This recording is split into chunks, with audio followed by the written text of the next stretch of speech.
kažkada tai buvau, kada net nauji tam, bet iš tikrųjų dvi komandos, viena aukščiau truputėlį stovi, jūsų Dainavos komanda truputėlį žemiau, bet rungtynės tikrai buvo gražios ir daug žiūrovų, aš nustebęs, mes manom, kad Marijampolėje labai daug būna, bet čia tikrai lankomumas yra labai geras, aš manau, kad visi laimėti negali.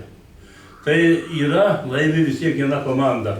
Ir tas 3-1, aš sakyčiau 2-1, kadangi viena iš tikrųjų įsimušė patys.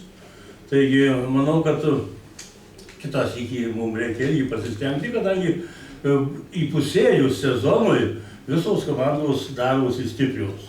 Tas buvo pradžioj, dabar yra nepalyginamai. Aš manau, kad dar prieky viskas. Ir Dainava, tiek ir mūsų komanda, aš manau, kad ir treneris patenkintas šiandien, ir mes patenkinti. Aš niekad neapleidžiu jokių rungtynių. Žinoma, jau namie tai šiandien kalbos, nebent tik lyga. O išvykoju, aišku, nevažiuoju labai kur toli. Tai šiandien tokia